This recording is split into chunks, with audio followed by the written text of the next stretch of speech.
Hello my soul family, कैसे हो आप सब। मेरी सभी सोल फैमिली को जय श्री राम, जय नीम करोली बाबा। आज मैं अपनी सभी सोल फैमिली को बताऊंगी कि एनर्जी ड्रेन कैसे हो जाती है। इंसान समझ नहीं पाता और वो सोचता है कि कौन सी एनर्जी होती है। लोग नॉर्मल एनर्जी को सोचते हैं, लेकिन वो भी एनर्जी ही होती है। क्योंकि लोग कभी कभी कमजोरी फील करने लगते हैं। इंसान सोचता है कि ये मैं इतना कमज़ोर क्यों फील कर रहा हूँ, ऐसा क्या रीज़न है।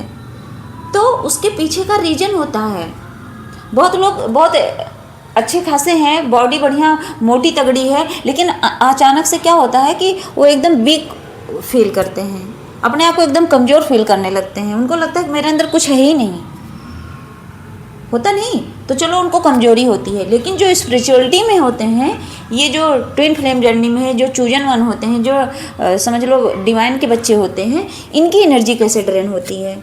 नॉर्मल लोगों की तो ऐसे ही ब्लॉक्ड रहती है, लेकिन मतलब ये जो भक्त होते हैं भगवान के, इनकी एनर्जी कैसे ड्रेन हो जाती है। तो आज मैं अपनी सोल फैमिली को बताऊंगी। देखिए, जैसे हम जब क्या करते हैं कि जैसे सबसे पहले तो लिख के रख लो कि जितनी भी तामसिक चीज़ें हैं, अगर हम उसे यूज कर रहे हैं किसी भी वे में, तो इससे क्या होगा, हमारे अंदर की जो ऊर्जा होती है, कहते नहीं कि अपने अंदर की एनर्जी जगाओ, वो समझ लो एक स्पिरिचुअलिटी में जाने वाला इंसान ही समझ सकता है उस एनर्जी को। मान लीजिए 2 मिनट के लिए कि आप डिवाइन फेमिनाइन हो और उस एनर्जी को कैसे बचा के रखोगे। सोचिए ज़रा, अगर मान लीजिए हम एक डिवाइन फेमिनाइन है, अगर हम उस एनर्जी को जगाते हैं, मान लीजिए पूजा पाठ नाम जाप भक्ति से, और उसको हम बचाएं कैसे, क्योंकि एनर्जी बढ़ाई भी जाती है घटाई भी जाती है। और इसमें हम क्या करते हैं, हम कंफ्यूज हो जाते हैं। हम अपनी एनर्जी को कहते नहीं कि तुम अपनी एनर्जी सबको दे रही हो, तो एनर्जी कैसे ड्रेन होती है। सबसे पहले तो ये मान के चलिए, जो मटन चिकन खा रहे हैं, इससे भी एनर्जी ड्रेन होती है।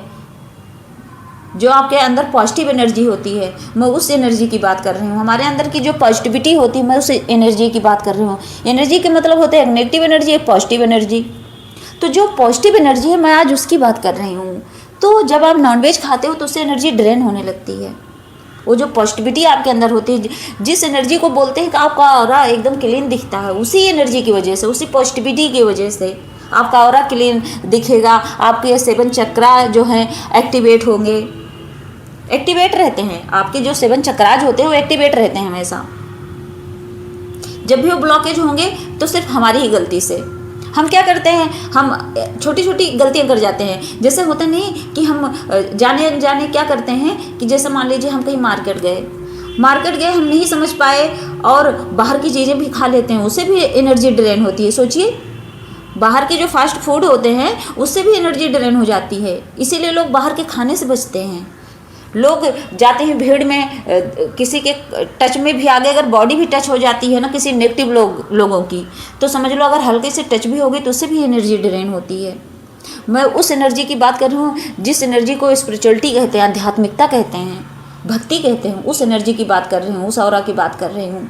तो क्या होता है कि जैसे आप मान के चलिए कि जैसे आप किसी से गए, 2 मिनट के लिए बातें करी और वो इंसान नेगेटिव है, फिर क्या होगा, वो इंसान नेगेटिव है और आपको वही नेगेटिव बातें बोल बोल के क्या किया, आपको भी नेगेटिव बना दिया। जिसका मतलब क्या हुआ कि आपकी पॉजिटिविटी जो है, वो जो पॉजिटिव वाली एनर्जी थी वो ड्रेन हो गई और आप क्या हो गए, आपके अंदर शक आ गया। भगवान के लिए ही कोई अगर आपको कह दे कि अरे भगवान कुछ नहीं होते, 2 मिनट के लिए आप ऐसे इंसान के पास बैठ जाओ और वो इंसान भगवान के बारे में इतनी बात बोल दे कि आपको शक होने लगे भगवान पे, तो उसका मतलब है कि आपकी एनर्जी ड्रेन हो गई उसी वक्त। क्योंकि एनर्जी ड्रेन का मतलब आपका विश्वास टूट गया। जो विश्वास बना के रखा था अगर वो टूट गया तो इसका मतलब आपकी एनर्जी गई। फिर क्या होगे, आप परेशान हो जाओगे, आप भगवान पे शक करोगे तो आप दुखी रहोगे। और तो और देखिए, जैसे नॉनवेज खाने से एनर्जी ड्रेन होती है, किसी की बुराई करने से एनर्जी ड्रेन होती है, इसीलिए इंसान कहता है पॉजिटिव रहो। और तो और मान लीजिए 2 मिनट के लिए एनर्जी ऐसे भी ड्रेन होती है। मान लीजिए मैं हूँ या कोई और पर्सन है, क्या करता है, जो अपने पार्टनर के अलावा किसी और से इंटीमेट होता है, उससे भी एनर्जी ड्रेन होती है और ये इंसान जान ही नहीं पाता। लोग शादीशुदा हैं, कितने ऐसे जोड़े हैं जो शादीशुदा हैं और उनको पता ही नहीं है कि किसी और के साथ इंटीमेट होंगे अगर अपने पार्टनर के अलावा, तो एनर्जी ड्रेन हो जाएगी। और वो क्या होता है, सोचिए जैसे मान लीजिए कोई भी पर्सन हो, मेरे भाई बहन कोई भी किसी और के साथ इंटीमेट हुए, ठीक, आप मैरिड हो, किसी और के साथ इंटीमेट हुए, आप सोचो उसके अंदर कितनी नेगेटिविटी भरी है आपको नहीं पता है, और आप गए उसके साथ इंटीमेट हुए और फिर चले आए, और फिर पता चला शाम को अजीब सी थकान लग रही है, आप समझ ही नहीं पा रहे हो, आप कह रहे हो अपनी वाइफ से कि मेरे पैर दबा दो, बहुत मुझे थकान लग रही है, लेकिन आप उससे तो सच्चाई नहीं बताओगे कि मैंने क्या किया है, लेकिन वो आपकी एनर्जी शक कर चुकी है, वो चूस लेती है। सच में ये सब पाप कर्मा में आता है, और पाप कर्मा का मतलब है नेगेटिव एनर्जी। जब नेगेटिव एनर्जी आपको किसी और के लिए अट्रैक्ट करवाएगी तो आपकी एनर्जी तो ड्रेन ही होगी ना, तो ऐसे ही एनर्जी ड्रेन हो जाती है, और हम जाने अनजाने अपनी एनर्जी को ड्रेन करते ही रहते हैं। बात करने से भी एनर्जी ड्रेन होती है। मान लीजिए हम कहते हैं कि फ़ोन से थोड़ी ना होती है, फ़ोन से अगर बात कर लो तो उससे भी एनर्जी ड्रेन हो जाती है। सोचिए कोई नेगेटिव इंसान है, अगर आप आधा घंटा आपसे बात करें, आपका सर जो है, आपको इंडिकेशन मिलेगा, आपका सर हैवी हो जाएगा, एकदम भारीपन लगेगा। आप यही सोचोगे कब ये फ़ोन रख दे, और सोचो किसी ऐसे इंसान से आप बात करते हो तो मन करता घंटों बात करते रहो। इसका मतलब ये है कि आप उससे एनर्जी ले रहे हो, और जिससे आपको भारीपन फील हो ना, समझ लो आप अपनी एनर्जी उसे दे रहे हो। तो इससे भी बचना चाहिए। इसीलिए लोग कहते हैं कि ज़्यादा किसी के कांटेक्ट में नहीं रहना चाहिए, इसीलिए कहते हैं अपने आप को आइसोलेट करके रखना चाहिए, क्योंकि एनर्जी बचानी है। हम पता चला नाम जाप पूजा पाठ भक्ति कर रहे हैं, मेडिटेशन कर रहे हैं, हम अपनी एनर्जी को हाई कर रहे हैं, और 2 मिनट में कोई नेगेटिव इंसान आता है, हमसे बात किया और हमें ड्रेन करके पूरा चला गया, हमारी एनर्जी को ड्रेन करके चला गया। तो इन सब चीज़ों का बहुत विशेष ध्यान देना पड़ता है। आपको लगता है सब चीज़ें नॉर्मल है, कुछ नहीं होता, जब आप फील करोगे तब पता चलेगा। ऐसी हो जाती है एनर्जी ड्रेन ना कि आप सुबह उठ ही नहीं पाओगे। आप रात में एकदम फ्रेश, एकदम अच्छे से सोओगे, खाना वाना खा के एकदम बढ़िया हंसते हुए, और सुबह उठोगे तो आपकी बॉडी उठेगी ही नहीं, आप उठना चाहोगे तो गिर जाओगे। सोचो ऐसी एनर्जी ड्रेन हो जाती है। तो हमेशा याद रखना कि इस चीज़ को बचा के रखना है। और ड्रेन शब्द का मतलब क्या है? भाव। जैसे आप वॉशिंग मशीन देखे होंगे, मैं एग्जांपल के तौर पे समझा रही हूँ आपको, एग्जांपल देके, कि जैसे बहुत लोग कंफ्यूज हैं ड्रेन क्या होता है, ये एनर्जी ड्रेन क्या होता है। कितनी ऐसी बहनें जो नहीं समझ पाती, कितनी ऐसी सोल फैमिली जो नहीं समझ पाती है। तो क्या होता है, जैसे वॉशिंग मशीन होती है, ठीक, तो वॉशिंग मशीन आपने देखा होगा, चाहे आप गूगल पे कहीं भी देख लेना, सर्च कर लेना, जो नहीं देखे होंगे, वैसे नॉर्मल तो सब देखे हैं।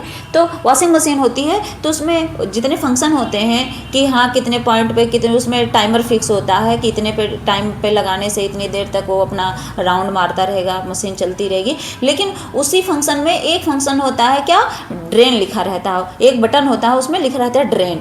तो उसको जब क्या करते हैं, जब उसको मतलब घुमा देते हैं तो जो मशीन में पानी भरा हुआ होता है, जिसमें कपड़े धुलते हैं, जिसमें सर्फ वर्फ डाल के, तो वो क्या होता है, पानी अब निकालने का तरीका है वो, तो वो जैसे ऐसे करके वो घुमाते हैं बटन ना कि ड्रेन कर दो, तो उसमें लिखा रहता है ड्रेन। तो जब वो आप ड्रेन करते हो तो उसमें सारा पानी बह जाता है, सारा पानी, तो उसको कहते हैं कि ये पानी मतलब हमने इससे ड्रेन कर दिया। ड्रेन शब्द का मतलब है बहाव, बहाना। तो सोचिए कि जब अगर कोई इंसान आके हमारे जो पॉजिटिव एनर्जी वाली बटन है, अगर उसको कोई ऐसे करके ऐंठ दे और वो पूरा हमारी पूरी पॉजिटिव एनर्जी पूरी चली जाए, वो तो हमें ड्रेन ही तो कर दिया। सोचिए, सिर्फ एक बटन ही दबाना है, हल्का सा आया, ऐंठा और हमें पूरा खाली कर देता है। ड्रेन करने का मतलब पूरा बह गया और हमें खाली कर दिया। सोचिए कितनी बड़ी बात है। और ये छोटी छोटी पॉइंट, छोटी छोटी बातें जो हमारे सोल फैमिली नहीं समझ पाते हैं, और क्या करते हैं, हर वक्त अपनी एनर्जी को ड्रेन करवाते रहते हैं। आओ भैया तुम भी ड्रेन कर दो, थोड़ी सी बची है, जो कहते नहीं, जैसे पूरा घड़ा भरा है उसमें से आधा बचा है, आधा बचा है, किसी और के हाथों ड्रेन हो रहे हैं, किसी और के हाथों ड्रेन हो रहे हैं। क्यों हो रहे हो? आप अपनी एनर्जी को फील नहीं करते हो, आपको बचना नहीं है, आपको अपने आप को सेफ नहीं रखना है। और जब एनर्जी ड्रेन होती है तभी तो नेगेटिव एनर्जी हावी होती हैं। जब हमारी पॉजिटिव एनर्जी को ड्रेन कर देते हैं तभी तो नेगेटिव एनर्जियाँ आती हैं। सोचिए, जब वो आ जाएंगे तो क्या होगा, जब तक आपके अंदर पॉजिटिव एनर्जी रहेगी तब तक आप अच्छे अच्छे सोचोगे। जैसे नेगेटिव एनर्जी, जैसे आपकी एनर्जी किसी ने ड्रेन करी और आप नेगेटिविटी में गए, घुसे, उसके बाद क्या होगा, इतने गंदे थॉट आएंगे आपके अंदर, मैं मर जाऊँ, मैं कहाँ भाग जाऊँ, मैं घर छोड़ दूँ, आपके अंदर मरने तक के थॉट आएंगे। सोचो, जब एनर्जी ड्रेन होती है तो सुसाइडल थॉट आने लगते हैं। इंसान को लगता है कि मैं कुछ हूँ ही नहीं। उसको सिर्फ मौत नज़र आती है, वो अपने लिए दुआ करता है कि हे भगवान बस अब मुझे उठा लो। सोचो इस हद तक एकदम टूट जाता है इंसान। इसका मतलब क्या है? इसका मतलब ये है कि उसके अंदर जो पॉजिटिव एनर्जी है बची नहीं है। तो इसीलिए मेरी रिक्वेस्ट है मेरी सोल फैमिली से कि इस चीज़ को समझो अच्छे से कि एनर्जी ड्रेन कैसे होती है और बचाया कैसे जाता है। सबसे पहले तो देखिए, ड्रेन मैंने बता दिया कि जब आप मल्टीपल रिलेशनशिप में या किसी भी एक्स्ट्रा मैरिटल अफेयर में फंसे पड़े हो तो आपकी एनर्जी ड्रेन होगी। आप नॉनवेज खाओगे तो ड्रेन होगी आपकी एनर्जी, आप शराब पियोगे तो आपकी एनर्जी ड्रेन होगी, आप अगर किसी के साथ ठगोगे, किसी से बेईमानी करोगे तब आपकी एनर्जी ड्रेन होगी। मतलब कोई भी पाप कर्म करना ही नहीं है। अगर आप ऐसे कर्म करोगे तो एनर्जी ड्रेन होगी। यहाँ तक कि आप किसी की बुराई भी गलती से करोगे तो आपकी एनर्जी ड्रेन हो जाएगी। किसी के लिए बुरा सोचोगे तो आपकी एनर्जी ड्रेन हो जाएगी। इसीलिए कहते हैं किसी के लिए आप शब्द मत बोलो। अगर गलती से निकल जाए कि वो बहुत बदतमीज है, वो लड़की नहीं सही है, तो तुरंत सॉरी बोल दो कि सॉरी प्लीज़ भगवान मुझे माफ़ कर दो, मैं अब किसी के लिए बुरा नहीं सोचूंगा। तुरंत माफ़ी मांगो और अपनी एनर्जी को बचा लो। तो मेरी सोल फैमिली समझ गई होंगी ना कि एनर्जी ड्रेन कैसे होती है। अब मैं बताऊंगी एनर्जी एक्टिवेट कैसे होती है। तो देखिए, सबसे पहले तो आप नाम जाप पूजा पाठ भक्ति भगवान के शरण में जाइए, आपको पॉजिटिविटी मिलेगी, आपकी एनर्जी हाई होगी। अगर ड्रेन भी हो जाए गलती से तो ये सोच लेना ये वाली गलती नहीं, मटन चिकन शराब और व्यभिचार वाली गलती तो बिल्कुल नहीं करनी है। बाय चांस अगर किसी के लिए कुछ गलत बोल दिया, इस वाली टॉपिक में बोल रही हूँ, अगर इस वजह से आपकी एनर्जी लग रहा है कि थोड़ी वीक हो गई, किसी से कांटेक्ट मान लीजिए कॉल पे बात हुई, एनर्जी ड्रेन हो गई, किसी ने मतलब किसी की आपने बुराई कर दी, एनर्जी ड्रेन हुई, उस बेस पे मैं बता रही हूँ कि आप नाम जाप पूजा पाठ भक्ति करिए, भगवान की शरण में जाइए, तुरंत अपनी एनर्जी को हाई करिए। मेडिटेशन में बैठिए, कम से कम 10-15 मिनट बैठ जाइए, ध्यान लगाइए, राम नाम का जाप करिए, अंदर अंदर जाप खूब करिए, खूब इतना जाप बढ़ाइए कि एनर्जी अपने आप हाई हो जाए। इसी से एनर्जी हाई होती है। कहते नहीं कि अगर घड़ा खाली हो जाए तो उसको भरने का भी तो उपाय है, तो भरो उसको। इस पे मत टिके रहो कि मेरी ड्रेन हो गई तो मैं एकदम क्या करते हैं इंसान एकदम दुखी आत्मा बन के एकदम बिस्तर ले लेते। नहीं, बिस्तर नहीं लेना है, आपको स्टैंड लेना है। उसी वक्त तुरंत अपनी एनर्जी को बढ़ाना है। बहुत लोग सुबह सुबह जब एनर्जी एकदम ड्रेन हो जाती है तो क्या होता है, सुबह सुबह उठने का मन ही नहीं करता। सच बता रही हूँ, उठने का नहीं मन करता। कितनी बार होता है मेरे साथ, कभी कभी नहीं मन करता बस ऐसा लेटे रहो। लेकिन भगवान का नाम लेके उठ जाओ, अलसाओ मत, वहाँ आलस मत करना। आलस को त्याग कर तुरंत स्टैंड लो और बोलो कि मैं करूँगा। लेकिन कितना भी एनर्जी ड्रेन हो, कभी भक्ति मत छोड़ना। यहाँ लोग की एनर्जी इतनी ड्रेन हो जाती है, कहते मेरे अंदर कुछ बची नहीं पॉजिटिव एनर्जी, तो उनको नहाने का मन नहीं करेगा, वो 5-5, 6-6 दिन नहाएंगे नहीं, उनको पूजा तक छोड़ देते हैं। सोचो आप, पूजा तक नहीं करते, कहते हैं मन ही नहीं करता। कह रही हूँ, आप अगर कहते रहे हो एकदम लाचार भी रहो ना, तो अगर आप नहीं भी नहा पा रहे हो फिर भी आके भगवान की तरफ झुक जाओ। भले वहीं बैठ के लेटे रहो भगवान के मंदिर में, लेकिन इतना ज़रूर करना, भगवान को कभी मत छोड़ना, वो तुरंत एनर्जी दे देंगे। इतनी पावर होती है भक्ति में। तो इस चीज़ का विशेष ध्यान देना कि एनर्जी मुझे बचानी कैसी है और लानी कैसी है और कैसे लॉस होती है। जब इन चीज़ों का ध्यान रखोगे तो आप हमेशा पॉजिटिव रहोगे, आपकी एनर्जी हाई रहेगी। जय श्री राम, जय नीम करोली बाबा।